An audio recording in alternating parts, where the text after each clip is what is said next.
JK Games, the gaming podcast where we bring you the gaming news we care about. And maybe some that we don't. And whether you play on easy mode or you like a good challenge, this is a show where we'll try to level up your gaming knowledge. Knowledge, Dragon Age, Veilguard. Be strange and I couldn't exposure. roll that one in. It just kept going. I was trying to make that sound more of a song. Yeah. Who are you? I'm is Jerica. This? Okay. Oh, hello. I'm Jerica. I'm one of the hosts on this fabulous video game podcast. And I'm joined by... Who are you? Kayla. I'm here. It's been a while. I'm your other host here on JK Games. We had a great guest last week with Jerica. I was on vacation, and we have a lot of special things going on in this episode. Not only is it our 150th episode, which is crazy to say, Jerica, I don't know about you. I feel like that's wild. It's gone by so fast. Yeah. I don't know. Do you normally celebrate these milestones? Like, for real? I just noticed the last episode, like, ooh, this 150 is going to be the next one. And I didn't even think to text you or be like, oh my God, guess what? I just remembered when we were about to go live. I was like, hey, by the way, which technically is not posted yet. We'll get to this and I'll let Kayla do the housekeeping in just a second. But I haven't posted the episode where we had Madeline on.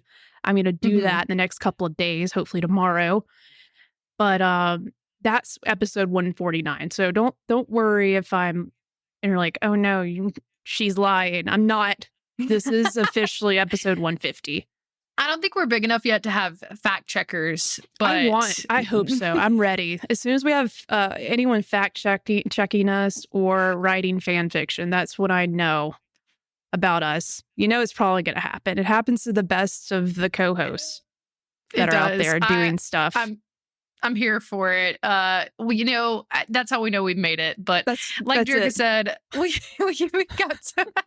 we've got some housekeeping to do. It's been a while since me and her have done an episode together. Let's go ahead and it's been a while since I've done this too. Do it. Load out. Let's load up and load out. It's our housekeeping. We got a lot to cover. We've both been on several different podcasts, and it's our first time coming back together.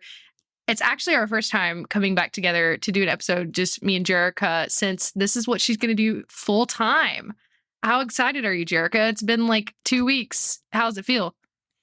It feels weird still because, like, I'm trying to understand, like, so it's hard to figure out for me right now how much time I need to spend on certain things. Because I think, doing show notes or doing, making an image or whatever for sharing on Twitter or whatever, or fixing the audio for the podcast. I think, those things are so easy that will take me just like a couple hours. But no, that's a lie. A lot of this stuff, now that I'm like leaning into it being better quality, I realize my skill set's a little out of there, outside of where it should be. So I spent like literally one of my days like just messing with audio and the mix software that allows me to do stuff a little easier when we're streaming. But yeah, I sort of misjudge how much time I need. So like measuring my own productivity is what I'm discovering. And on top of that, when I get into something, it's really hard for me to turn it off or like stop doing it. So like my first day, like working from home and doing this, I think I spent like longer than a normal work day. It was definitely longer than 8 hours just messing and doing all kinds of stuff just because I was so excited. So trying to balance. And like if we do a show, like what preparation do I need to have done and by what time? How long should I spend on this said process? So, and I think it's okay not to have the answer to that right now because I'm trying to figure out how good I am at getting it done efficiently. If any of that makes sense. It does. Speaking of audio, CC did say my mic is coming in a little bit loud. Okay, I can fix that. I don't know how easy that is to adjust. Because I took like 8 hours one day just to work on this. It's so easy. You're a pro. I'm a pro. You should be a little less loud now. Cool. Well, I'm super proud of you, first of all. Like, we haven't really my mom is in the chat and said she's loud. Thanks, Nancy. Very nice of you. But I'm super proud of you, Jerica, and I couldn't be happier that you're getting to do what you love and getting to do it full time, and that we get to do this together still after 150 episodes. So I think it's like a big milestone to like celebrate together. We're happy that you guys are here. A lot of you guys have been around for a long time, which is really awesome. And we have a lot of love in the chat already today. High Score Weekly has given away 2 subs, which is awesome and getting us a lot closer to our goal. And then we have the Dan Good Show in the chat. We have Billy the Brewer. We have CC, as always, super supportive. Lots of love going on. You should, getting back to our housekeeping, everyone should, if you want to, go follow us on our other platforms where we'll be talking about what Jerica is working on, various streams, because both of us are going to be trying to stream more gameplay as we play games that are coming out, which we'll be talking about more today. JK Games Podcast on everything: Twitch, TikTok, Instagram. Somebody asked in the chat earlier if we were going to be live on TikTok. I don't think we technically are right now, but we're going to get that figured out to where we're just live on everything. So no matter where you want to watch us, you can watch us. I think we settled I might have to do that on my end, maybe. Yeah. Dang it. It's okay. It's fine. We're like Jerica was saying, we're in the progress of figuring a lot of things out, making some changes, but all good things, all exciting things. Go follow us on all of those things. Whatever you use the most, we're on there at JK Games Podcast. If you're watching us live right now on Twitch, hit the little bell notification to get notified when we go live, so that every single time we do, you'll get notified. I think we set it on Mondays is the day we're going to be live with the video and the podcast going up later in the week. So definitely keep an eye out for Monday evenings. Eventually we'll have a set day. Like, hopefully I just post it after we do the show, or the next morning it's live. So just eventually it'll be a little bit more timely. So yeah. As far as other housekeeping things, we talked about it a little bit earlier, but Madeline Stanley joined Jerica to talk about her time with the Kind of Funny crew while she was there as the Kind of Funny up and comer. And that's what you did with them too, Jerica, right? No, it's a little bit different. Like, she's a little bit different. Yeah. Well, luckily I was just going to be in the area. So he invited me to be on Kind of Funny Games Daily, like a couple days. But for Madeline, she was invited to stay for a whole week. Oh, so wow. It was really cool to like hear about all the things she got to do and see and be a part of. Definitely check it out as soon as I post it. I haven't posted it yet, but it's still live on Twitch. Yes. Yeah. Go check it out if you want to watch that. She was really great. You should follow her on all of her things too. I was also on with the guys at Spotlight Games and CC in the chat as well. And Maury, I forget his exact. No, Maury wasn't on that one actually. But we talked about mental health in video games, something very near and dear to my heart. And I spent a lot of discussion with them that was really great. All of them really opened up and had a great discussion around it. So you could go check that out. We'll have the links to all this in the description as well. That is on Spotlight Games Podcast. And then we also, Jerica and I had a really fun time in our annual scary stream, which we do every year around Halloween time, and we pick like a scary game. You know, we both love horror games a lot, so we picked Don't Scream. Jerica found this game. It was actually really dope. The developer was in our chat while we were playing the game. Yeah, so random, so cool. But definitely go check that out. The video on demand will be on YouTube soon, but it is still up on Twitch as well. And we have a clip on our Instagram if you want a little teaser. But yeah, that's our housekeeping. I am happy to be talking with Jerica. I have to share. I know I've been talking a lot. Jerica's going to talk after this. Jerica, can I tell you this story really quick? Tell me the story. It's relevant.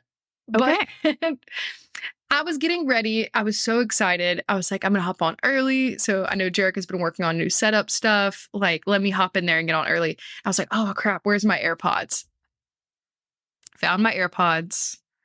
And I'm a little technologically challenged, right? So I have steps that I take to prep for like because I use my headset pictured for gaming, and I don't like wearing them when we're doing the podcast because I feel like it's just like bulky. I don't like to do it either. I don't think it's as visually stunning, and I like to be stunning when I'm on camera. Yes, That's exactly. Me too. Classy, and I'm wearing a backwards cap though. Just whatever. I guess it doesn't really matter. I'm joking.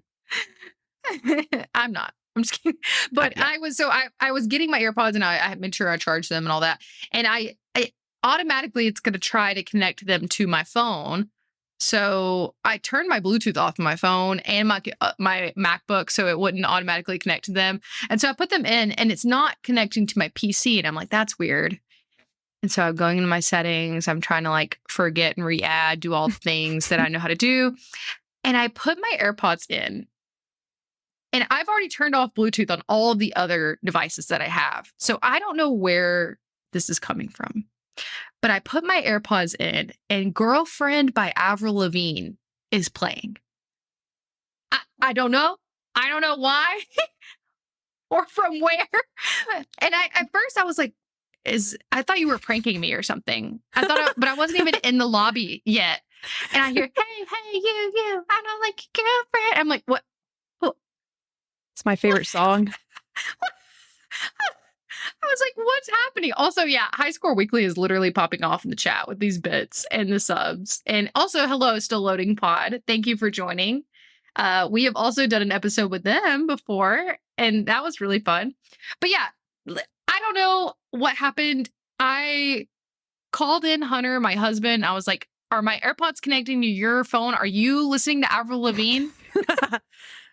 Is it you? And no, I have no idea. No device in my whole house was playing Avril Lavigne, Jerica. But my AirPods. Well, you still don't know?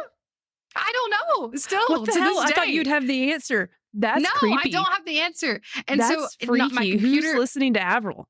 Yeah, Ghost Avril. Still loading says Ghost Avril. Yes.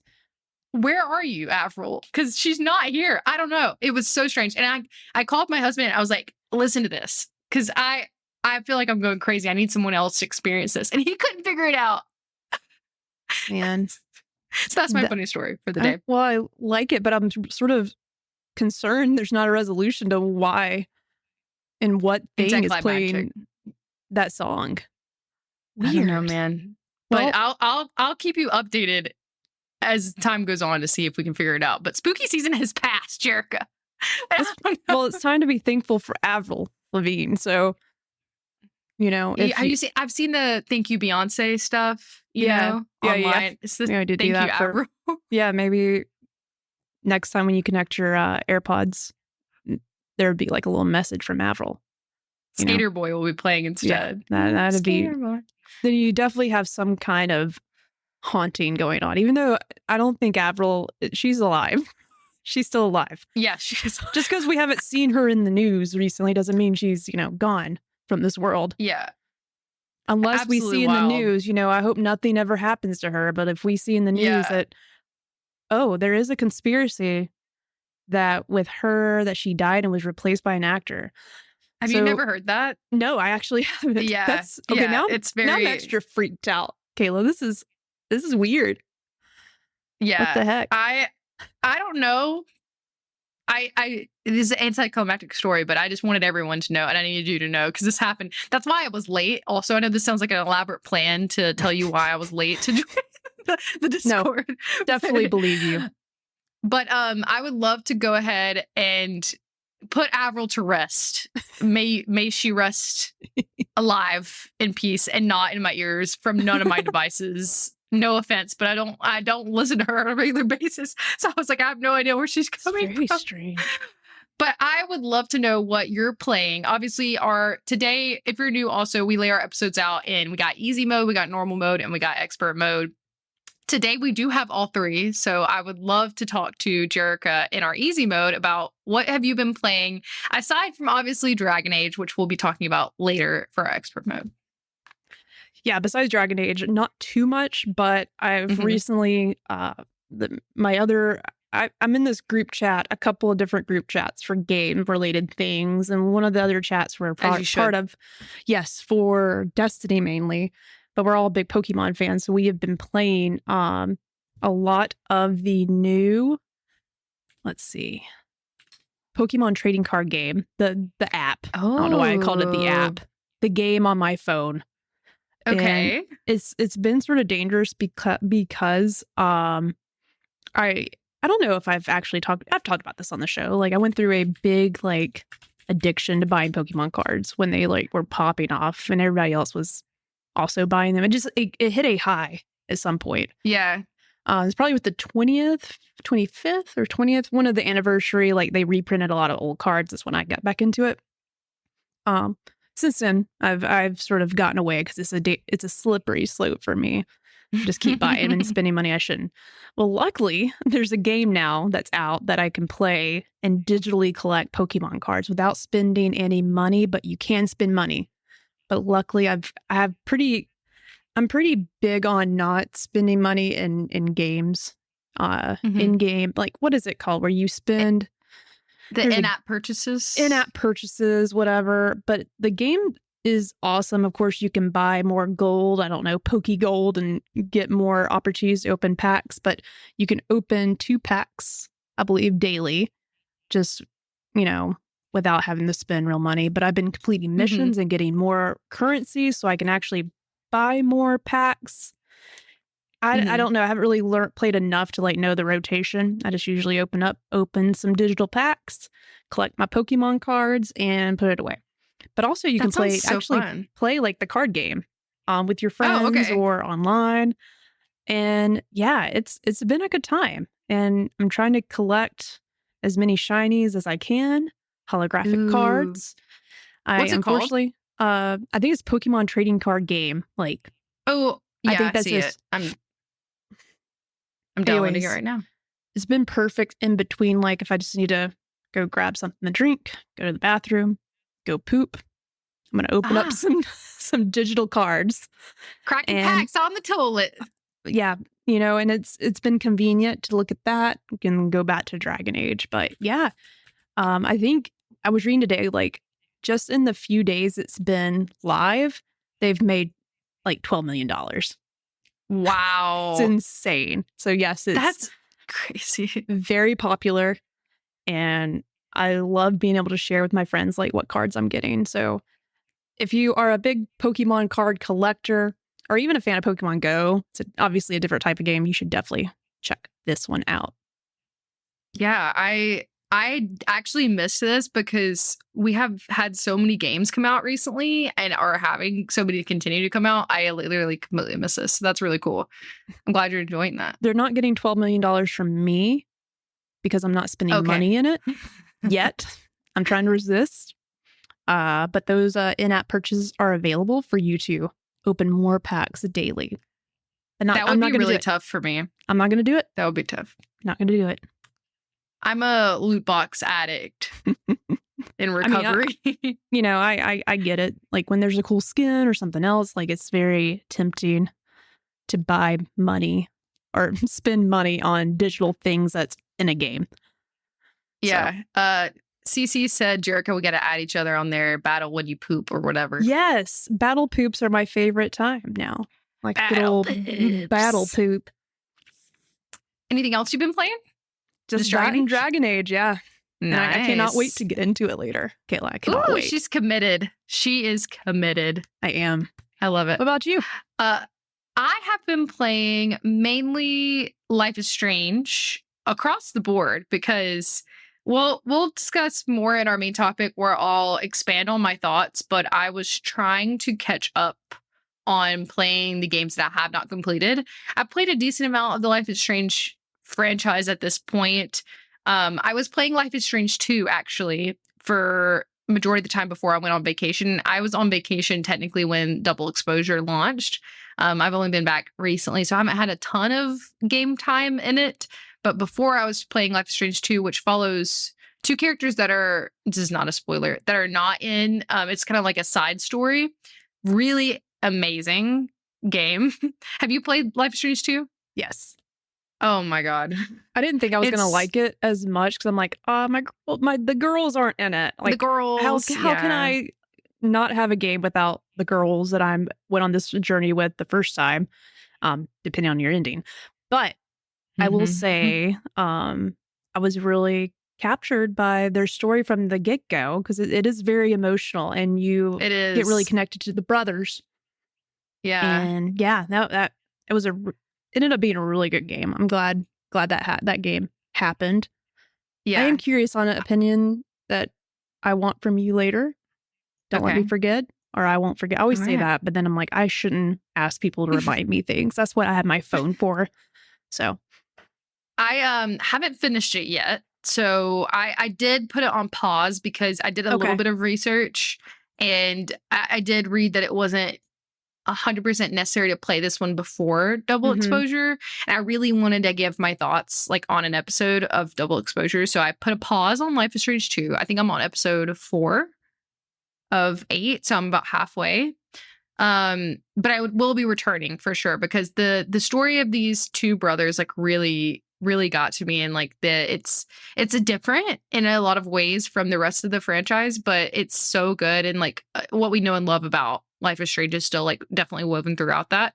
And then the other game that I was playing in my spooky season era was Little Nightmares 2. And I love Little Nightmares. I loved the first game. The second game is just as great. You're following your little kid main character who is silent and doesn't speak, and it's very unique gameplay. It's like I guess technically like side scroller. I don't know if that's the Yeah. right word. Yeah, it's Yeah, it's a little bit of a mix. Yeah. yeah. But it's really good. Basically, like you're lost and trying to get home, but there's a lot of like really cool puzzles, and Mm-hmm. it's spooky. It's creepy. I streamed a little bit of it. I still haven't finished it either. Me y'all know neither. how I am. It's I hard. picked it up too. There's a third one I think about to come out. Yeah. If it's I not already think out now, I can't remember. I think it came out recently, like Yeah. really recently, which is part of the reason why I wanted to play the second one. But I really enjoyed my time with it so far. I haven't, like I said, I haven't beat it. Little Nightmares 3, oh, it got delayed. It was supposed to come out this year, and it comes out next year. So Okay. it just says 2025. No exact date, but I will, mark my words, finish the second one before the third one comes out. You can quote me on that. The Dan Good Show dropped his friend code in I took a chat. screenshot. If anybody wants to add him, I'm I'm gonna gonna pin add that it for a second. or add him later for sure. But yeah, so that's my experience so far, Jerica, of what I've been playing aside from double exposure. So Okay. that's our easy mode, all That was wrapped easy. up in a little bow. Let's just start saying that. That was easy. That was easy. I need a challenge. Cute. Speaking of challenge, Jerica, lead us to our normal mode. Where we talk about the video game news of the week. Yes. So I did pull an article that I was really excited to read. I'm so ready to read this. Yes, Read it there's to Dragon me. Age in the title, but there's another game in the title. Okay. So this article is called Dragon Age: The Veilguard won't have DLC. Team is now focused on Mass Effect 5 for the first time. It's a Dragon Age with no DLC, and this is from Maddie Myers at Polygon. After what appears to have been quite a successful launch for Dragon Age Veilguard, the Veilguard, which broke player count records for BioWare and EA games on Steam during its launch day, fans could have reasonably expected to see more from the game's colorful cast of characters. Every other Dragon Age game has had post-launch DLC content, often with big story implications, such as Dragon Age Inquisition's DLC Trespasser, DLC called Trespasser, featuring the heel turn from companion character Solas. I know how to say his name, but for some reason when I say it out loud, it's always a little extra. Anyways, that set him up, spoiler alert, but this game came out like 10 years ago. That set him up to be the antagonist of what is now the Veilguard. So that DLC set that up.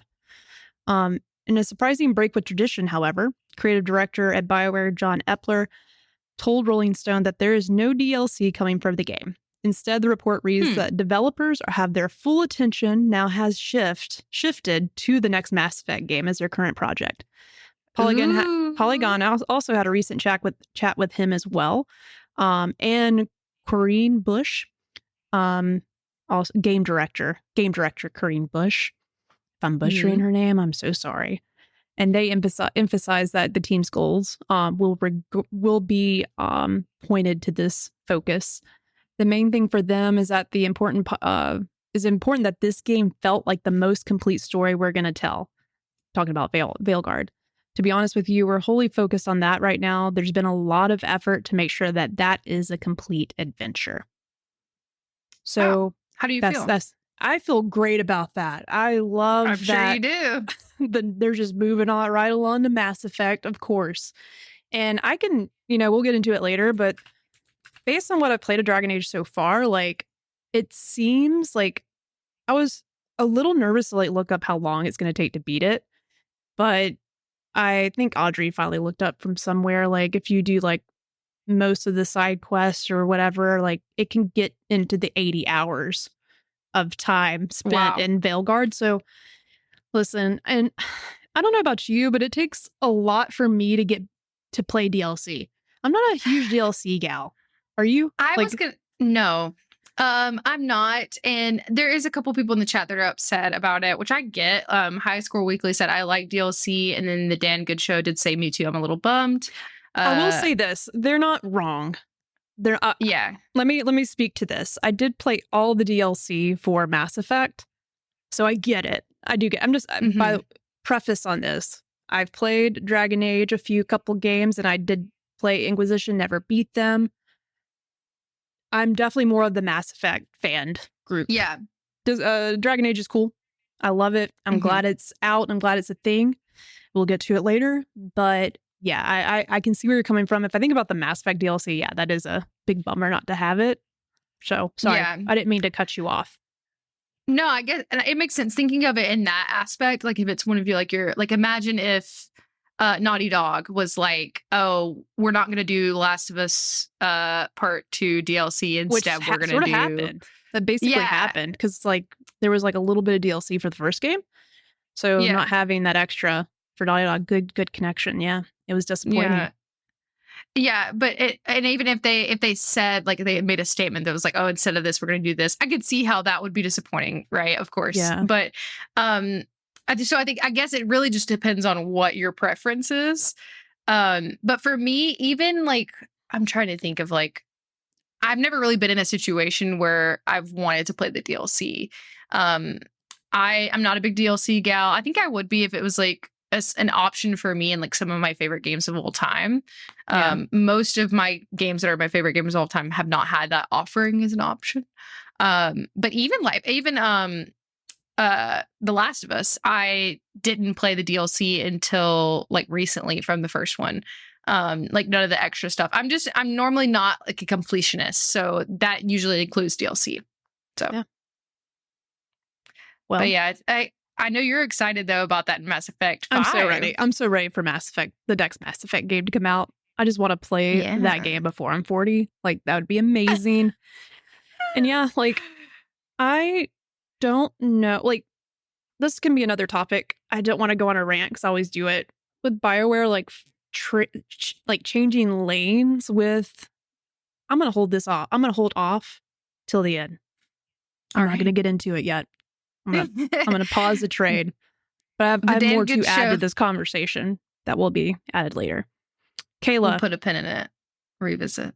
There's a movie that's coming later that I'm really excited about. We should go see it together. Yeah. You want to tell us about it? Let's talk about it because I'm gonna be honest. I saw this and I was like, you know what? That actually might slap. I'm interested. Oregon Trail is the next game getting a blockbuster movie adaptation. It goes Oregon and on. I love that title. Vicky Blake from Eurogamer, an action comedy movie based on the superlative Oregon Trail is on the way. I know there's going to be plenty of people that are excited for that. Jerica, have you played the Oregon Trail game? I played a lot of different versions, but most recently, yes, the one on my iPhone. It's actually a great rendition of the game. I haven't played that one. Is it on Apple Arcade? I think so. I can look it up while you're reading. Dan Good Show said Oregona go to the movies. There we and go. then High School Weekly also said the iOS one is good. But as detailed by Hollywood Reporter, the film will be developed by Apple with Will Speck and Josh Gordon on board to direct and produce. I don't know anything about them. They sound like good people. Slated to include a number of the original music tracks in the vein of Barbie. The music will be provided by Benj Pasek and Justin Paul, who recently secured an Emmy for their work on Only Murders in the Building, which I have not watched, but I've heard is fantastic. Watch the first season. It is fantastic. I'm so glad it's just over now. I think it's ended, so I can go back and binge it. If you're not familiar, the Oregon Trail is a 1980s strategy game in which the player leads a wagon down the Oregon Trail from Independence, Missouri to Willamette Valley, Oregon in 1848. So the copyright for the game currently sits with the book publisher, actually. Interesting. Fun book plug in here. Yeah. HarperCollins. High School Weekly said Billie Eilish dysentery track. That's funny. No, as of yet, no stars have been attached to the project. No release window has been confirmed. We just got mention of it, basically. So that's really exciting to hear. I'm down to go see it. Let's go see it together, Jerica. Let's give a review.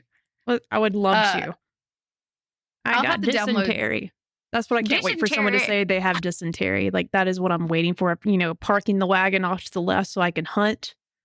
You know, I want to see what actors, actresses like bring these characters to life. I'm sure that it's Chris Pratt. It can absolutely. First gentleman I thought about, just, you know, leading the way on the wagon. Is that how you drive a wagon? Mush. That's for sled dogs, I think, but whatever. Might work for a horse. Yeah, let's go see it. Oh my gosh. So also on the same topic of silver screen, Sony's live action movie adaptation of Until Dawn is, speaking of like movie adaptations, is going to hit the screen next year, April 25th. I'm really excited about that too. I don't think they've confirmed if it's going to be like based on the game story or a whole new type of story. I don't know. I don't know either, but Sony is doing a lot, and we haven't had a chance to talk about what they're doing most recently. And I think there was some news that recently came out. Jerica, if you want to talk about that. Oh, yeah. Segue. Something I should thank you. It was a beautiful segue. I just sort of dropped the ball. You had me excited. I'm also just a very gullible person. I'm like, oh yeah, what is it? Is it another cool movie? No. Yes. PlayStation, the PS5 Pro is coming out, which reminds me, did you give our sponsor a read? No, I forgot about this episode's sponsor. Yeah. This show is brought to you by Thank you. Our show friend Dallas. Our friend of the show. Sorry, that's a typo on my end. Our friend of the show, Dallas, who was lucky enough to secure a 30th anniversary PS5 Pro, selling it to Jerica at retail cost, which is rarity these days. So thank you, Dallas, for sponsoring this show. Yes, that's how he's sponsoring it. Okay, back to the news. Sorry, Kayla, just that reminded me. All right. So I pulled an article that was out like a few weeks ago, maybe even a month ago, because we haven't had a show together where we've actually broke down like the PS5 Pro together live. So I pulled an article with a first impression that someone had, and we sort of goes into like some of the, what does all the text speak mean? You know, when Mark Cerny talks, we sort of get lost in the shuffle. I know I do. His voice is really beautiful too, so it's velvety smooth. Beautiful. You might fall asleep though, because it's very relaxing, and I don't know what he's talking about. So I had someone on the internet write an article. Well, I didn't have them. I found an article that breaks it down for us. And then we'll talk about it later, but some games have got announced now that will be optimized to work for with the PS5 Pro. All right, here's the article. This is what I've learned playing Sony's PS5 Pro. This is from Scott Stein at CNET. Here we go. I went to Sony's PlayStation headquarters in San Mateo, California, and spent time in a room full of TVs, all running demos of similar games such as Ratchet & Clank and Spider-Man 2.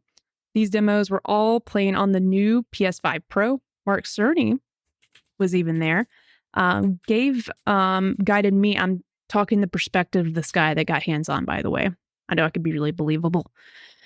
Mark Cerny guided me around the demos, pointing out the Pro upgrades compared to the standard PS5, like on a side-by-side monitor, so you can see the difference. And as I jumped back and forth, I could see it. Everything is crisper, more fluid, or both. I would prefer to play on the PS5 Pro. With a non-Pro PS5 available, though, for $500, maybe less likely during upcoming holiday season, I don't know. But sometimes subtle upgrades will be worth the price for many. The PS5 Pro is all about making big TV gaming a happier experience. It's a souped-up GPU, promises more ray tracing, fluid 4K, and 60 FPS gaming across the board for games that get a Pro upgrade, and automatic AI upscaling for other games in the PlayStation library. Everything the PS5 Pro offers is about graphics. The CPU is the same as the PS5, and so is the SSD speed. The GPU, meanwhile, has 64% more computing cores, according to Sony, with 28% faster RAM and 45% more or faster rendering. Those are 3 big initial upgrades Sony is specifically pushing on for the Pro, and for what that new GPU is doing: more ray tracing, the AI assisted upscaling, and then that will combine 60 FPS and 4K together. An AI-assisted upscaling mode, you ready for this? It's called PlayStation Spectral Super Resolution. Oh, Jesus. Okay. That works across the whole game library. Yeah, super resolution. It works across the whole game library, but requires games to update via a patch, adding in details to upscale to 4K. It'll also work on PSVR 2 games in the future. The planned 40 to 50 games, which got announced today, by the way, that get the PS5 Pro upgrades at the hardware's launch on November 7th will focus on 4K and 60 FPS across the board. So there's a laundry, they put here, there's a laundry list of like different graphic boosts, including new volumetric lighting and effects, richer graphics, more on-screen background characters, and some modes that can ramp up to 120 FPS. That's the article. I know that still might have been over some folks' head, is at times a little over mine, but I wanted to share like with you and just sort of talk about like what are the reasons why, are there some good reasons why you should get a PS5 Pro? I know a lot of people, similar to like the PS4 Pro, like I didn't hop on the chance like right away. But based on what I was reading, I knew I wanted to get one, but I didn't know if I was going to get it at launch until they had the 30th anniversary version. That's what actually got me, Kayla. So they were smart with that one, but those were super limited. They were super limited. But yeah, and the reason I picked this article, one, so we could talk about it, but also like the list came out today. So it's extensive. There's a lot. Like I'm so excited because Dragon Age Veilguard's on there. So immediately be able to see the update with that. Star Wars Outlaws, that was a recent game. Our favorite, The Last of Us. Part 1 and part 2. I need to cry in super resolution. Exactly. Same. Need to see it. But yeah, a lot of titles from PlayStation that we know and love, and then some other third-party AAA titles as well. So Call of Duty Black Ops 6, of course. Got to get my Call of Duties in there. Make some duties with my super resolutions. Anyways, but yeah, $700 is a lot for a new console. So it is, yeah. You know, I don't see everyone jumping on the bandwagon right away. And, you know, probably another 3 to 4 years until there's a PlayStation 6. I don't know. That's about the time frame. So luckily, you know, sponsor of the show, Dallas, hooked me up. So I have to commit to getting it now. But hope to hear from me shortly. And I will let y'all know my experience with the PS5 Pro and how much resolution I see in my games. Kayla? That's exciting. Are you going to get a PS5 Pro? I'm not. I And I'll tell you why. And I never did I ever think I would be here, sitting here telling you today that I cannot tell you the last time I played on my PlayStation. All right. Well, F and chat for PlayStation for me. well, I'm going to say Like this. small violin. You're already on the bandwagon of what everyone else is saying. Like, just get a PC. You will get more frames for your bits, and then all that will work. So,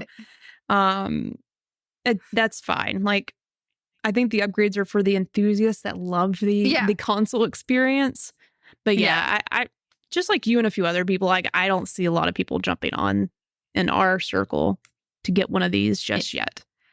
And I could see, like, especially from the 30th anniversary edition, like that, I was tempted by that, but I knew I wasn't ready for the fight to get said special edition. But I'm not a hater. Like, I see the benefit of it, especially like you said, if you are like diehard in the console.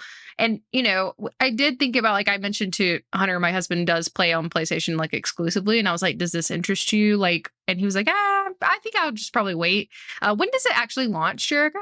Comes out on November 7th, Mass Effect Day. November 7th. Oh. Maybe they'll have the next Mass Effect game just come with it. It's like they've been working on it the whole time. It launches with it. Just in the game. It's built inside because it doesn't have a disk drive. Exactly. Yeah. I was going to say, is there an option with a disk drive or no? You have to buy an external disk drive for it. Whoa. Well, the system too, it's like I've heard, you know, some people have them now, like, you know, reviewers or whatever, but there are certain things they can't share just yet.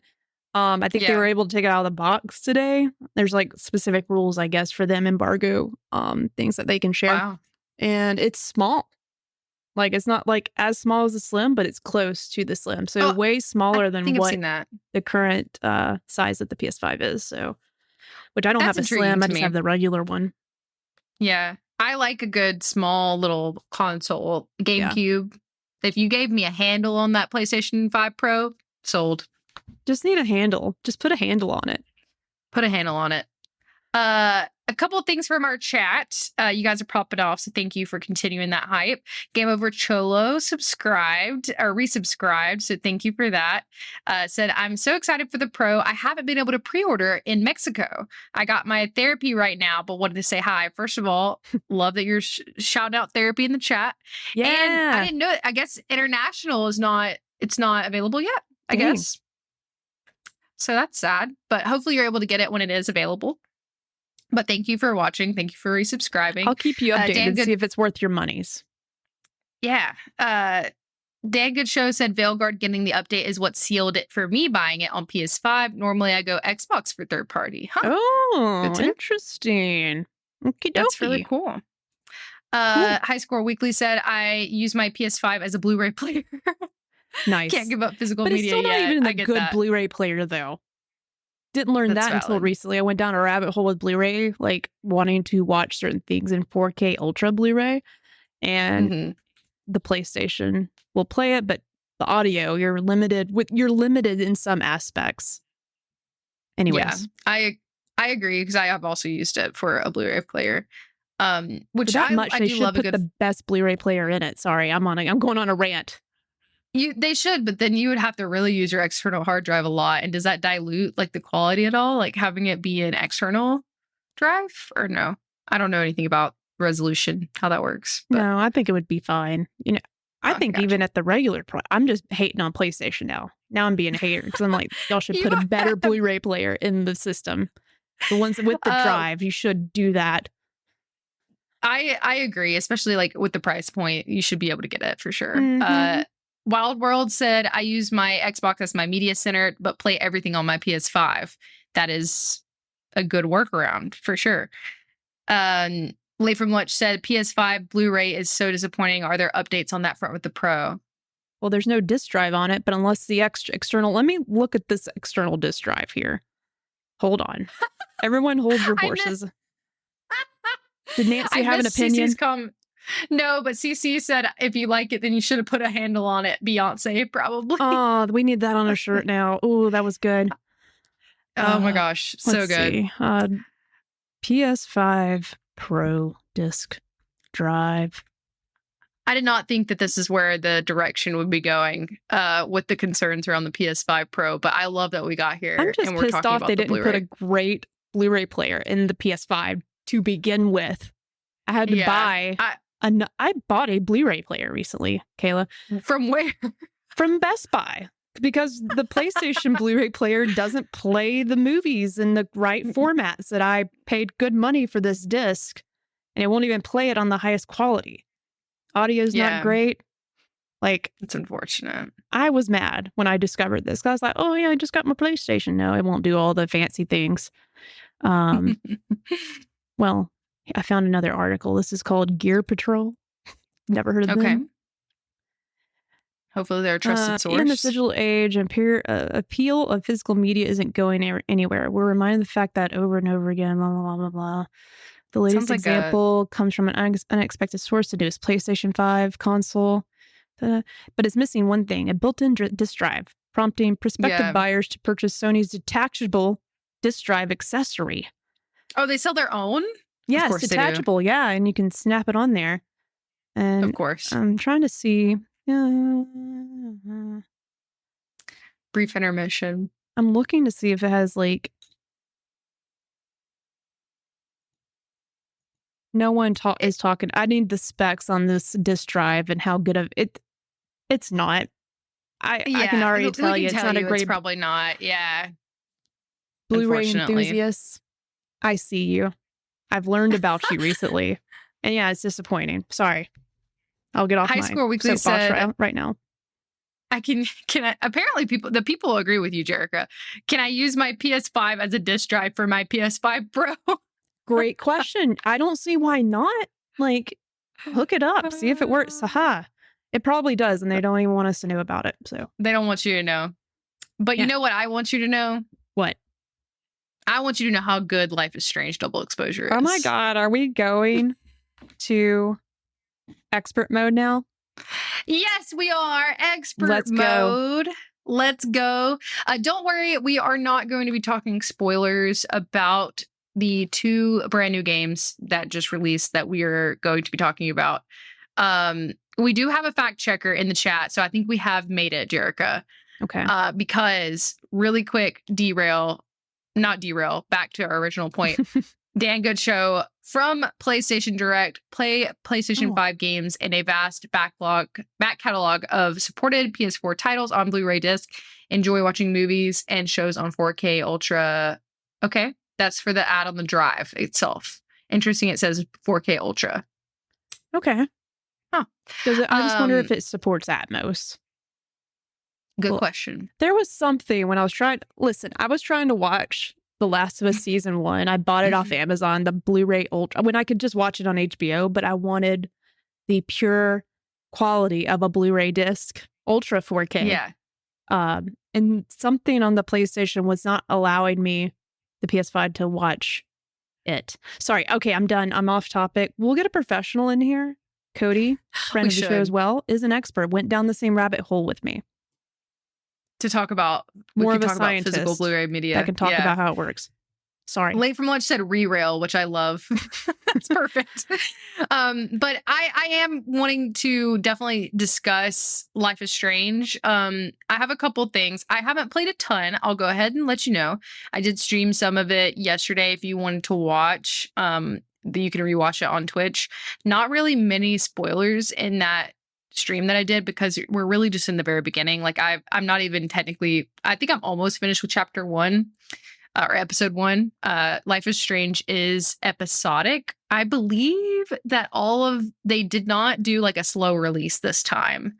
I'm on the Dragon Age video. Hold on. I'll have to, any fact checkers in the chat, let me know if you can. But I don't think that they're doing like an episodic release with this one like they have in the past, where they'll release like the first episode of the game and then they'll wait some time and then release the rest. I don't believe that's how they're doing this one.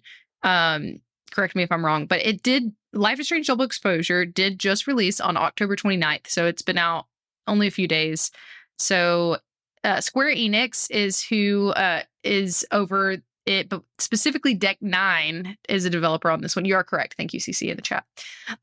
Deck 9 actually is the developer behind Double Exposure. If you're not familiar, there is 2 different studios that mainly do Life is Strange games. There's Deck Nine and there's Don't Nod.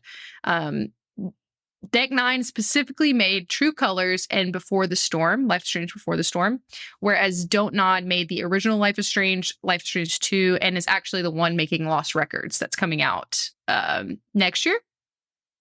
Yes. It got delayed. Yeah, it got delayed to next year. Yeah. Friend of the show, Jake Twitchin, is actually currently streaming chapter 4 or episode 4. So if you are wanting to follow along, if you don't care to be spoiled, definitely check him out. That is a way. Thank you, CC, for letting me know that it is all out and ready to view and play. It is absolutely incredible. Just going ahead and putting my thoughts out there forefront. I've been a fan of the franchise for a while. Recently, as far as the ones that I personally completed, I have played the original Life is Strange, Life is Strange Before the Storm, in the process of completing Life is Strange 2. And I've also played True Colors. And I have also played some of Don't Nod's other game. Oh gosh, what's it called? I can't even remember. I guess that tells you how impactful it was to me. Captain Sparrow, which is never not Captain Spirit. Captain Spirit, not that one. No, Don't Nod came out with another game, Vanishers. Also, what's it called? New Eden. Yes, Ghost of New Eden. That's what it is. Vanishers, Ghost of New Eden. I feel like one of the studios made that. Tell Me Why. That was a never. Yes, I picked it up, but I never got fully into it. It's actually free on Steam, and it is made by Don't Nod. Yes. Okay. Yes. I have it downloaded. I have not played that one, but Banishers Ghost of Eden. I said Banishers. That's so funny. I did actually start playing it, and I enjoyed it. It's just a little bit slower. It's more of like a mystery type game. It's you play as a ghost, like banisher, essentially. It's like early 19th century, and you go in and you're in this town, and you're trying to like rid different towns of like demons. And that sounds like something that's right up my alley, and I did enjoy it, but not enough to like I put it down, and it got put on the backlog, unfortunately. That came out this year.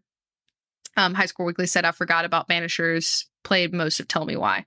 That's on the list, going to be playing it. But back to Double Exposure. I have to I didn't want to interrupt you. That was the soft. I guess I could have just. I just didn't want to interrupt you. Now I'm just extra interrupting. I'll be right back. So sorry. Please, somebody clip that. Keep going. Please, somebody clip that. But a little bit of the history. I don't know the full extent of why there's 2 different studios that work on the same kind of like linear game-ish. All of these kind of take place in the same world. Not Banishers, but I know she's going to crack Pokemon TCG packs. That's so funny.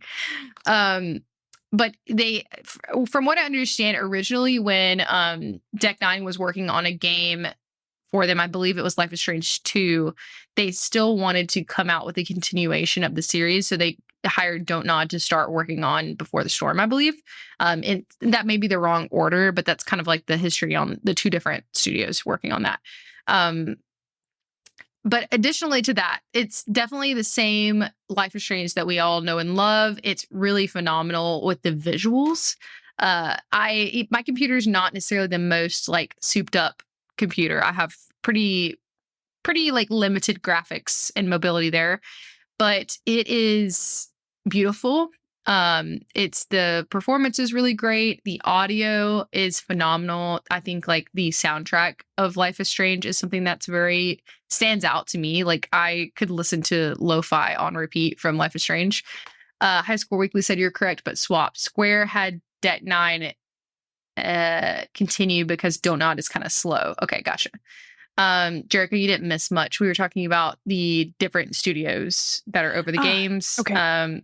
High Score Weekly, Josh, in the chat is correct that they basically Deck Nine continued on with the series because Don't Nod was taking longer with what they were working on. Oh, cool. Okay. So cool. They were kind of So they kind of swap even between like continuating the series.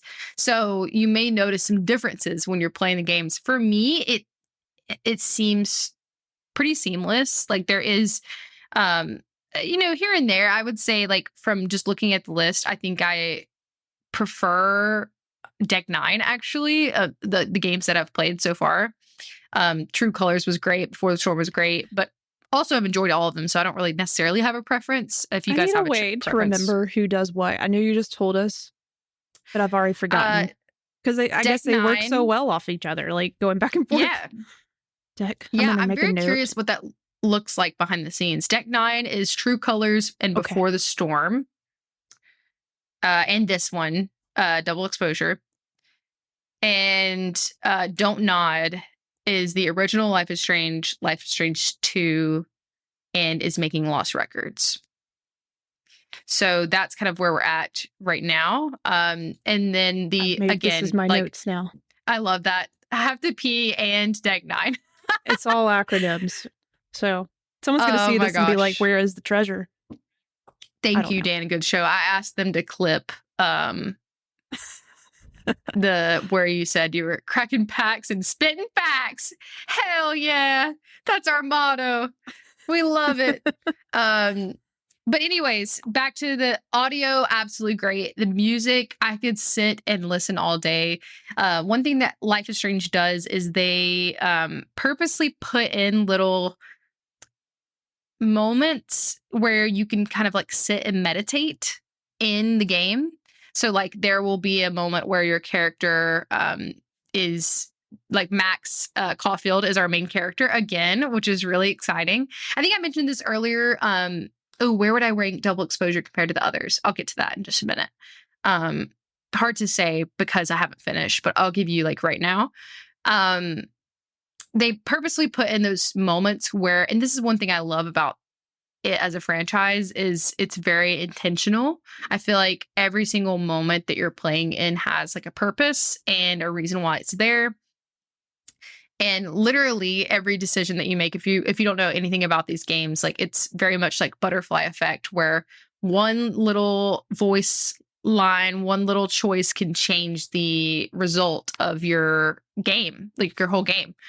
There's usually multiple different versions of the ending. There's usually some big impact moments where you can kind of tell that you're making like an important choice. One thing I do like about this game that's new is it doesn't tell you if it's like a big like decision.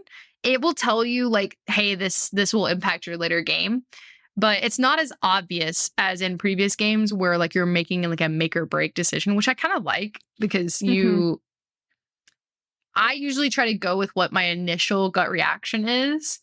And there are some that are timed and some that are not, which is like semi-common in the games. But a couple of the other features that I really like that are new to this game are there's some different photo taking features and tools, which photos are a really big part of Life is Strange with Max's storyline because she is very passionate about photography.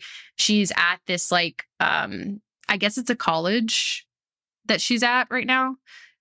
Or like some sort, I think it's a college where they're at, where she is studying, I believe her master's in photography, something crazy, because they're a little bit older. Their time has passed. I don't know the exact time right off the top of my head, but a good amount of time has passed since the last game, Life is Strange. And in the beginning, you get asked a question from your friend Safi, is one of the other main characters that you're introduced to in the beginning, that essentially determines whether or not you chose at the, again, light spoilers. Well, spoilers for the previous game. You get asked whether or not what the decision you made at the end of Life is Strange, if you know what I'm talking about. It's a big decision that you have to make. You get asked it authentically in the game what decision you made, and that impacts the rest of the game. So I think you could technically change your mind on your decision if you wanted to. Oh, snap. Okay. Yeah. Well, it doesn't pull from it, so how would it know? So you have to sort of make a choice. So no. High School Weekly, you don't have to close your ears. Not spoilers for this game not spoilers for double exposure, just spoilers for previous games, potentially light. Not really. I'm not telling you what the decision is, but you get to acknowledge that decision pretty early on, and it trickles and impacts the rest of your game. Again, additional features that I really like, you still have your camera. Max is a big photo gal, loves to take photos. Another thing I really like about these games is you have like your journal. You have the journal, which is not an uncommon thing in games, but you learn a lot from your phone. So like not only do you have your journal, you have your text messages. You have, now they introduced this app that it's like there's almost like a social media app that they use, and you can post your photos that you take. So like you can take a photo of like, if Max is with Safi in the beginning, you can take a photo of her and you could retake it and like make it exactly what you want. You can also do poses. Oh, so cool. you can tell the character, and it's all like in the scene. Like it's not like a photo mode, like a typical traditional photo mode. Like it's within the scene. Like there's like voice lines going on like while you're doing neat. it I and like that sort of thing. Yeah. Cool. It's really cool. And you can zoom in, zoom out, you can affect the photo. There's also, of course, double exposure options. And that's really cool. Actually, that's something that they haven't done in previous games. And you can post those photos and interact with things online. And this is kind of a random tidbit, but like in your phone, normally in the past games, you can just like view, you can actually like respond to text messages in the game. It is like little preset ones, but what I also love is like you could choose to not look at any of that and not have it impact anything. But if you do, you unlock other little things along the way. And I think that's really awesome how you can affect your gameplay that much.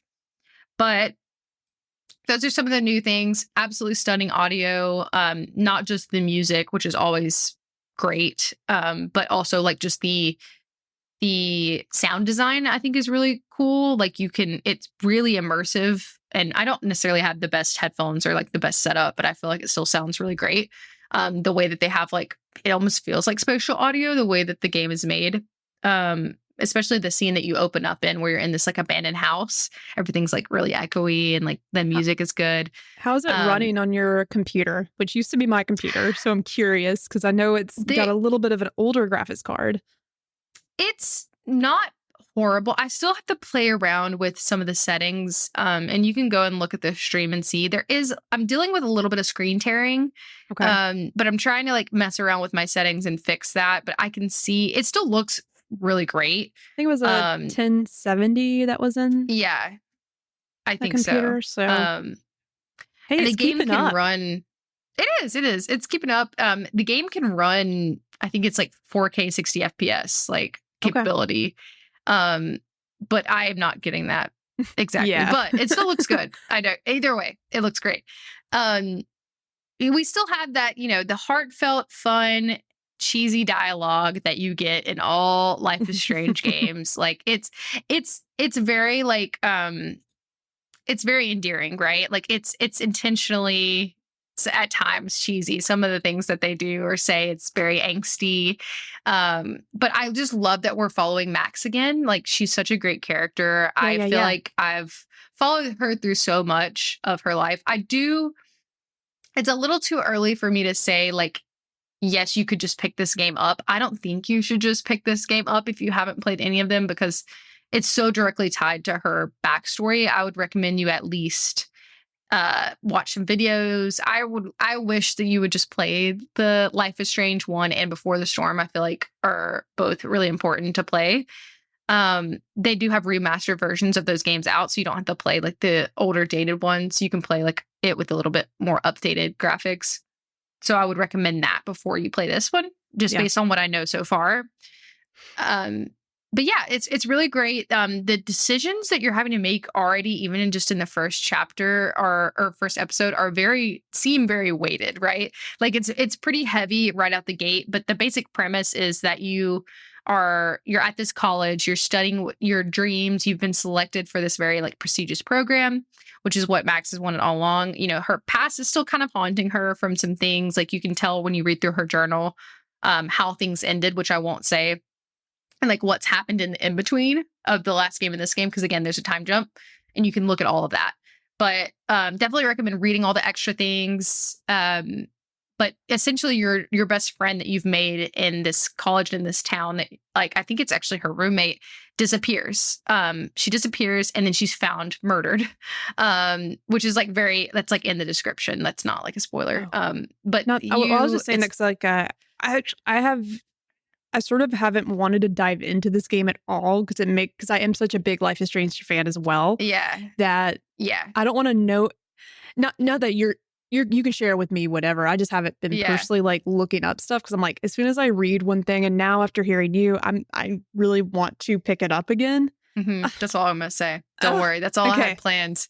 But there's a lot of stuff that happens, and like you all know with Life is Strange games, there's magic woven throughout. So is she dead? Is she not? Who knows? Like, but that's kind of like the inciting incident. I don't know because I just started it, but that's the game. That's my thoughts so far. If you want to follow along with me, I do plan on streaming some more as I go.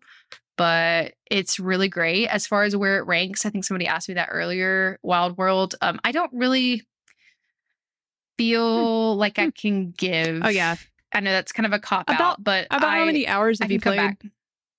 Probably only like 3. Okay, I would say very little. Let me see how long it is. I have taken a lot of time. I'm definitely I'm not a completionist in games, but I am like in Life is Strange. You can there's a lot of things in your environment that you can acknowledge, and you don't know is me going to look at this book on the shelf going to unlock a dialogue option with a character? So I click on everything. Well, if you are the completionist, it would take you about 21 hours to beat the game on average. Just the main story though, no extras. 10 hours, 57 minutes. So good chunk of game. Not bad at all. Not bad at all. I love having all the episodes all at once. I don't want to wait a couple months because it loses some of the build up. You forget things. It's like watching a really awesome show like once every couple of months. And that's how Life is Strange 2 was. And that was sort of that pulled me out of that experience a little bit, having to wait. That makes sense. But yeah, that's my thoughts so far. I would love to talk about it when I finish, and I'll give you my exact rating on how I feel like it lands.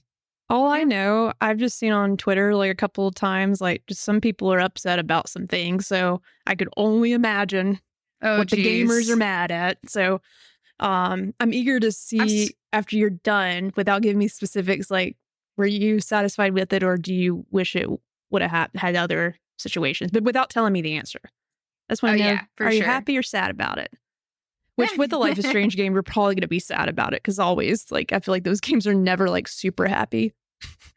Oh, thank you for saying that. Actually, that's one thing I wanted to mention that I totally forgot about. There's a lot of really great sensitivity options and accessibility options in the settings. Cool. You can dang it, I should have sent you the photo, but there's you can actually request in the settings to have a pop-up when there's going to be mentions of suicide, when there's going to be mentions of depression, when there's going to be mentions of abuse, any sort of mentions of any of the things that could potentially be triggering.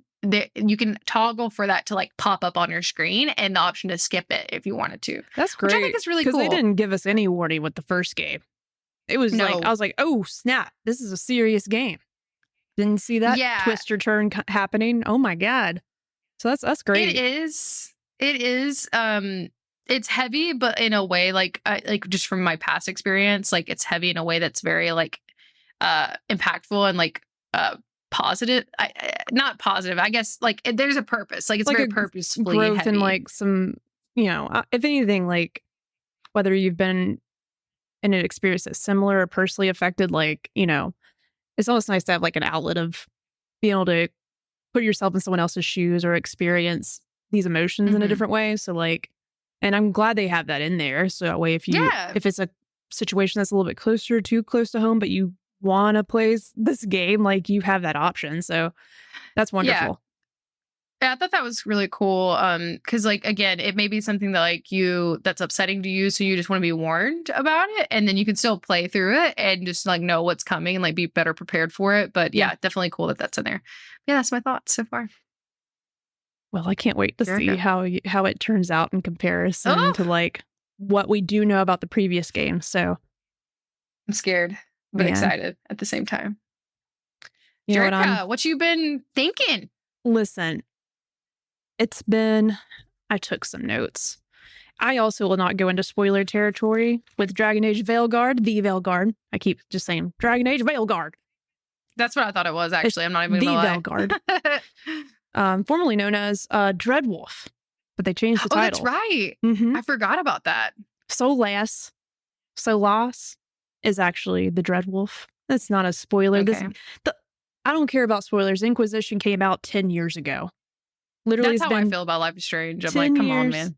10 years ago, Inquisition came out. Actually got, I think at the Game Awards, won Game of the Year. I need to look at what other games came out, but like I played Inquisition, and you know, I expect from BioWare to have great characters, dialogue options, sort of like Life is Strange. You make a choice and there's ripple effects. That's I cool. I expect didn't know all that, those actually. things. Yeah. And that's what, you know, BioWare's known for. You got to play Mass Effect, Kayla. I know. It's on my list. It's time. Oh my gosh. But regardless, yeah, like you make choices that impact things throughout the game. So it allows you to have multiple playthroughs, which I can appreciate. But, you know, me and BioWare have had a weird relationship the past decade. I played most of Inquisition, but I never finished it.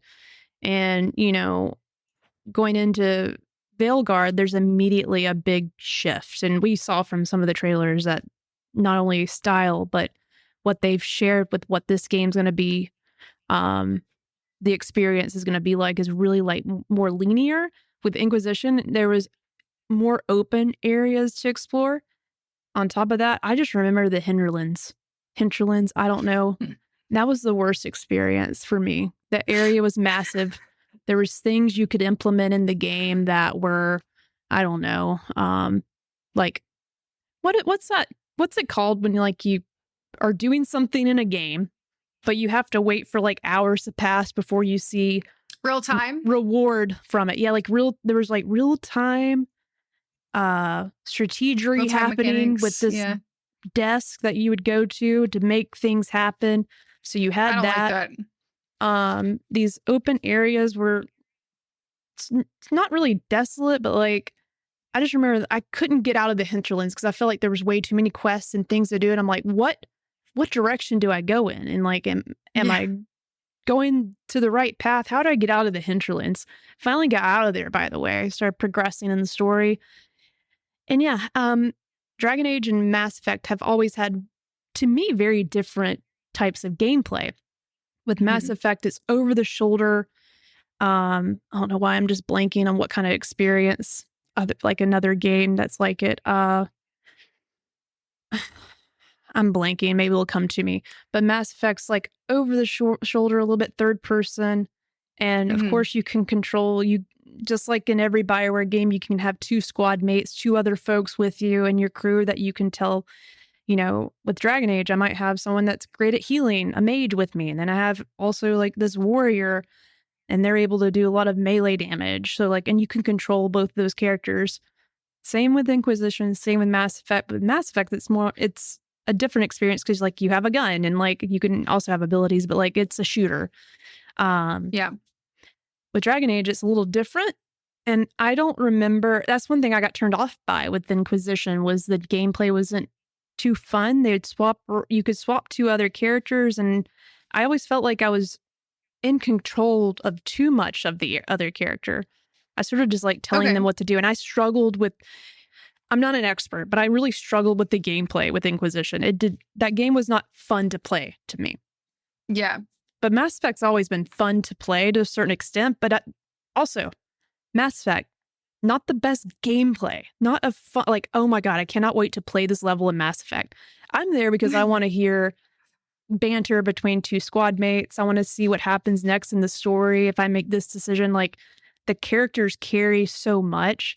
The gameplay's fine in Mass Effect, but it's the story that more of the story. BioWare, really great at telling stories and characters. You've noticed I haven't brought up Anthem from 2019.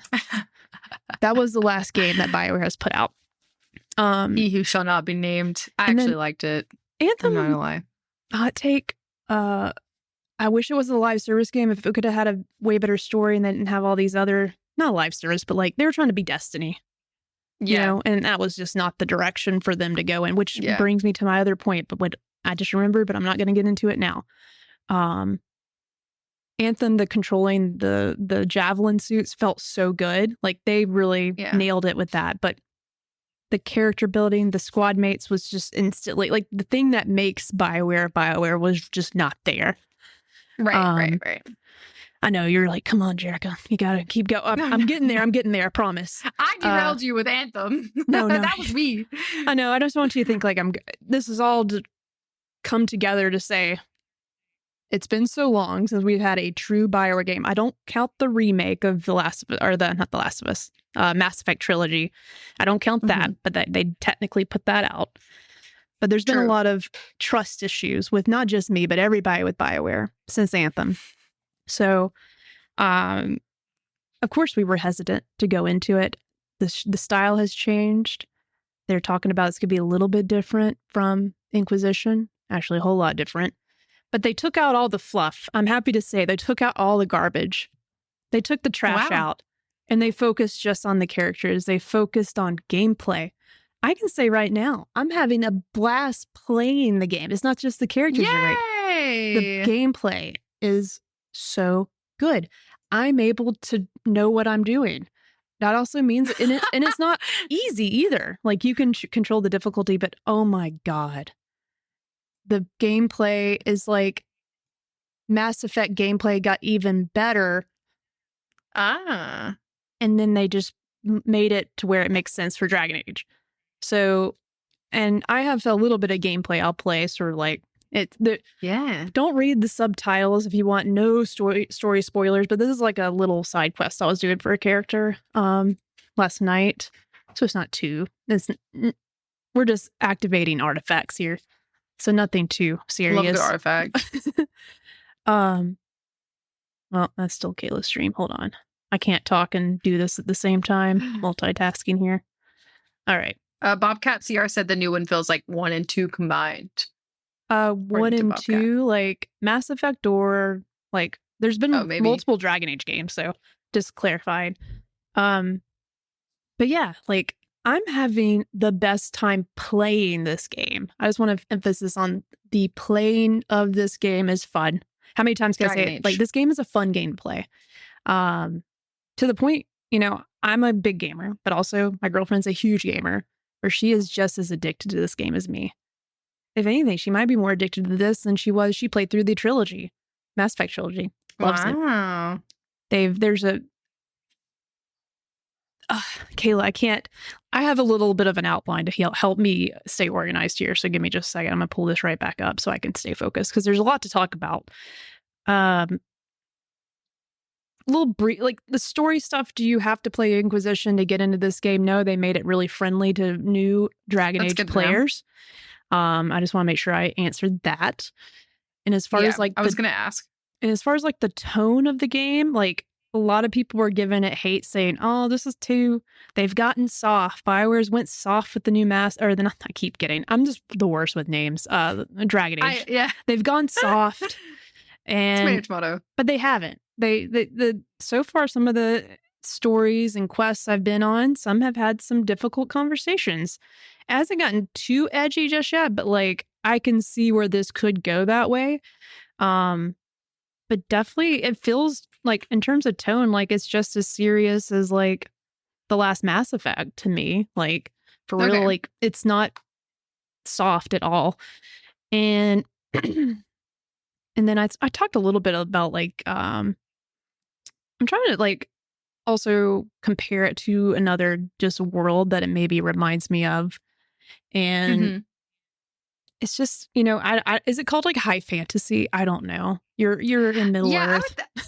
I would say so, but not Lord of the Rings, Middle Earth. It's like, you know, that kind of environment. It's got dragons in the name, fantasy. Love a good dragon. There's mages, magic people. I'm doing really bad at explaining it. You said that it has a great. This might be on your list to talk about, but the character creator, you said it was super good, right? Yeah, I'm going to get to that. Yeah, it's on my list. It's on my list. That's the whole little mini story in itself. Love that. But yeah, the skill tree is actually easy to understand because like it's a RPG. So you get to role play, be a character. I've chosen warrior. I think that's what they were called. Nice. I went the safe route because I'm like, I can use a sword and a shield. But, you know, I'm giving up my ranged abilities if I was a mage where I can cast spells. So that made me a little bit nervous. There's also rogue. It's a little bit more fast paced. I'll have to get Audrey's opinion because she's playing a rogue. But immediately, like, I've had a great time playing as a warrior because you can see in some of my gameplay, like, you can parry now, which is nice. So timing, right when you see like the bar turn yellow, that's like when you have to parry. And it's Jerica level parrying. I compare this to maybe Assassin's Creed Odyssey, not Odyssey. Well, Odyssey, and then what's the Mirage? one? The Vikings. No, that's the one. The Vikings. Valhalla. Thank you. Valhalla. Yeah. That kind of level of a perfect parry, which it might get different if you like scale up the difficulty a little bit, but it's so fun timing your parries. And then, you know, each of your companions that you bring can also use different types of spells and attacks. And depending on who you bring, they might have an ability that pairs with the other companion's ability, and they can do like a special attack. I forget the word, where it's even more of an attack, a stronger attack. But it's only if those two characters are together and can use those abilities. So you can get okay, that's cool. So far, I'm like getting the different playing off of it. Yeah, and your enemies are going to be different too. So you might choose to go in with some melee attacks, or I might have Balara like use a spell to, I don't know, distract this wizard as I sneak up around them, that sort of thing. So it's fun. Like, I'm having a good time playing it. I don't know if it's the best thing in the world, but right now it feels like the best thing in the world to me. And I'm hearing that it looks amazing on PC, which I'm sort of bummed I didn't start there, but I just wanted an easy console experience. I didn't want to like the last time when I tried to play Outlaws, I had to update. I spent like 3 hours just trying to get I'll pause this for a sec because the only thing I don't like about the game so far is the freaking photo mode. It's not great. Oh, is it not good? It's okay. Aw, that's a big deal. Do you? I can't get I wish they would have added like character poses because my character looks like this. If you can't see the stream, but it's just stared. I've made an elf, by the way. Aw, little badass elf. That sucks.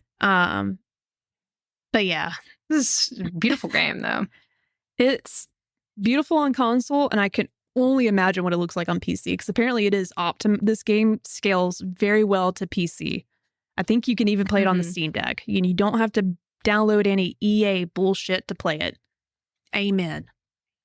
EA don't have. Amen. They're not in your game. That's the opposite of what EA's in the game. Sports. But yeah, I'm hearing great things about it running on PC. I at some point will want to run it on PC just to see the difference. I'm sure it's a lot better. And as far as like performance, I haven't really had any bugs. I haven't had anything crash on me. It's run like, holy shit, did BioWare just put out a great game? Like, is this an amazing game? It's running great. It does what it needs to. If anything, I'm complaining about the loading. Audrey actually brought this to my attention. If I go in and out of my menu to like look at my character, there's like a 2-second black screen like going back and forth. And now I can't unsee it. Load times. A little bit of a load time just for your menus. But in the game itself, like, I haven't really noticed any lag or anything that takes a long time to do anything. That's the only point. So it runs great. It's efficient. So far, the story is very captivating to me. All the companions are so lovable. Like, I'm so lovable that I'm flirting with a lot of people. Oh, is there romance options? You have plenty of options. They announced before the game came out that everyone in the game is romanceable. Everybody. That's awesome. I mean, you can't romance everybody at once. And what's really cool, and this hasn't happened yet in my game, but apparently other companions can romance each other. Oh. So if you don't start giving gifts or bringing people on your missions or doing their special missions, like they all the companions will have like side quests that are like you have to take them with you and go with them to do whatever said thing is. And when you do those quests with them, they learn to, they get a little bit of a liking to you. They get Kayla, a little scoochy. little Twitter painted, as they say in Bambi, right? The skirts flying, blowing up the skirts. So, but yeah, if you don't get to that sooner, like a companion might start talking to somebody else at the lighthouse, which is your hub area. Almost like the Normandy in Mass Effect is called the lighthouse, and it's an area where all your companions have like their own room where you can go talk to them. Learned last night. There's like the lighthouse is one like castle building, and then outside there's like multiple buildings, and like different characters will be in those rooms, and like apparently there's like the lights outside the building will light up if that character has something to say. Oh, that's cool. In Mass Effect and like the other games, like you would just have to go check in on everybody to make sure no one else had something new to say. If not, you might miss dialogue. So, okay, so it's kind of like how, for example, with Life is Strange. Yes, we're comparing Life is Strange and Dragon Age in the same podcast. It's kind of like when you might find an object in the game that triggers a dialogue option for another character, but you won't know unless you go to the character. Yes, that's how it used to be. Yeah. Okay, same thing. Like you could miss it if you don't go and talk to them before a certain moment in the narrative. So, but yeah, I'm having a good time playing. I got hooked in very quickly, which is always an added bonus for me. Like if something doesn't hook me quickly, I'm already distracted and playing something else. It just happens. Yeah. I feel like it's accessible to anyone. So on top of like, you don't have to have played any of the Dragon Age games to just hop into this and have a great time. They've done really well. Like a little bit of a recap for the last game. You could even go in and make some choices from the last game. I don't see how those impact me just yet. But absolutely. Who knows? Phenomenal game so far. I love that it's not. How many hours? I'll look at. I think it's around 80 hours. I'll look up. I think it's about 80 hours with like not everything, but doing some of it. God, what was I gonna say? It just left me. I should have had another Red Bull. No. I just literally went out the other way. I don't remember what I was gonna say. I'll get back to the character creator, though. Oh yeah, I was gonna say I was in the character creator for like 3 hours. Only not in one character. I had went back and forth, which I did learn that later you can go to a mirror and change your look anytime. So very neat. Beautiful. The most diverse character creator I've ever seen in my life. A lot of inclusivity. If your character is trans, like things I've never seen in a game before were in this character creator. Awesome. The best looking hair I've ever seen. Hair is important to you. I know that. Hair is so important. I will say, a little bit of the hair's beautiful, and I found a great mullet for my elf. Oh. If you notice, I already forgot the character's actual name. The main character, everyone calls you Rook. I guess short for rookie, maybe. But yeah, my Rook has a mullet. But I was a little disappointed with like medium hairstyles. Sometimes I like a medium hairstyle. It's either like long or like short, like here. Not a lot of struggle with not a lot of this length. You know? Yeah. I usually go for, I call it the Ellie in games. I always look for the Ellie hairdo from The Last of Us. Yeah. I love that look. A lot of games implement that. It's very strange. Like the Ellie is there.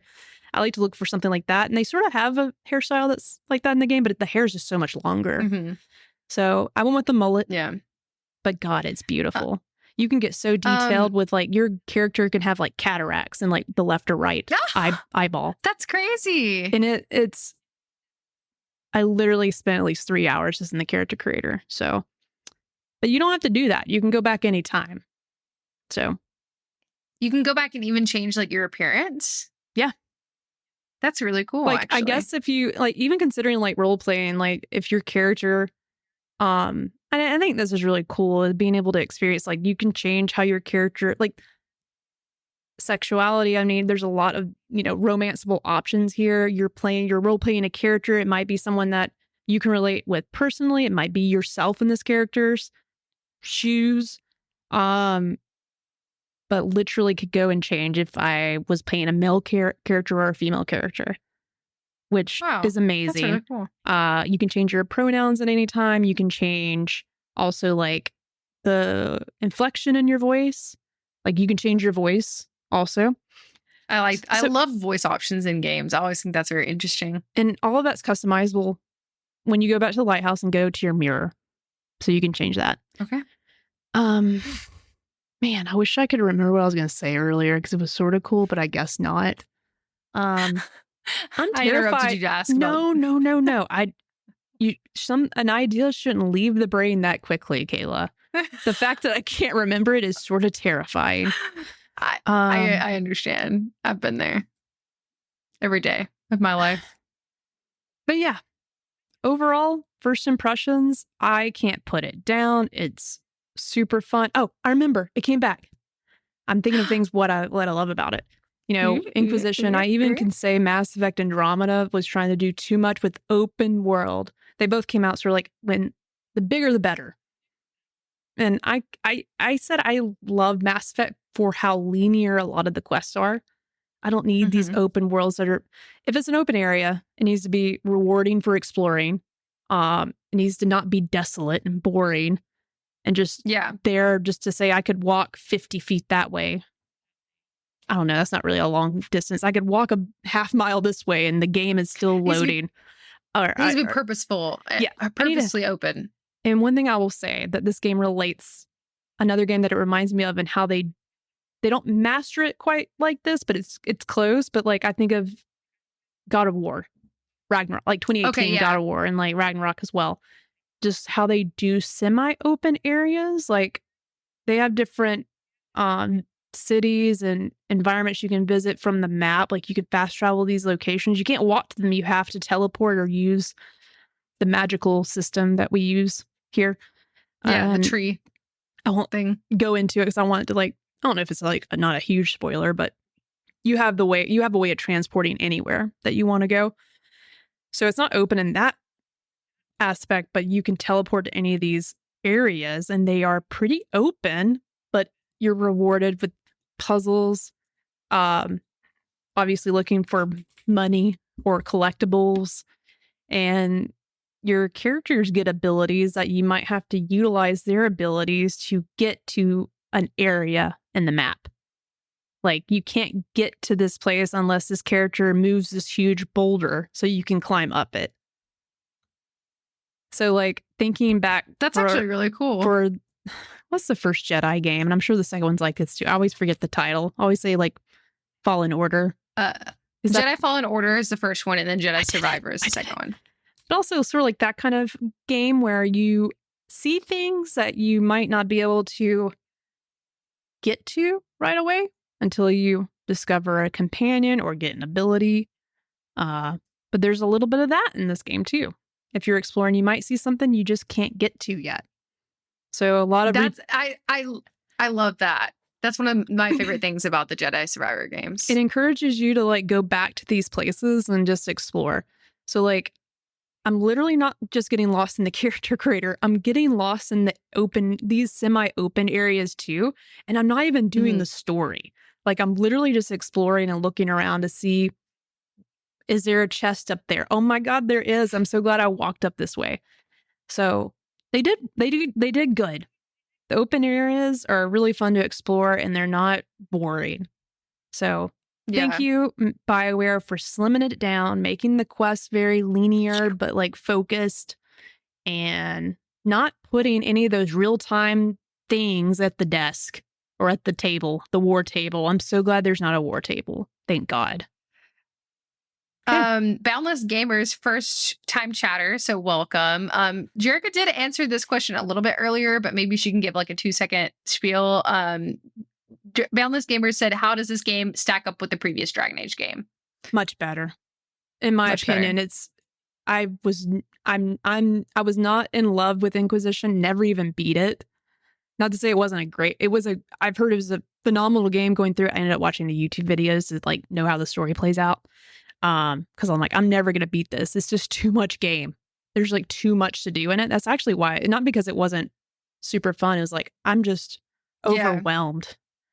And, but no, with this, it's a little bit more approachable, a little more focused on what you're doing. So I'm not as scattered and overwhelmed. But yeah, for me, immediately, this game is much more fun to play. Even the combat is fun to play.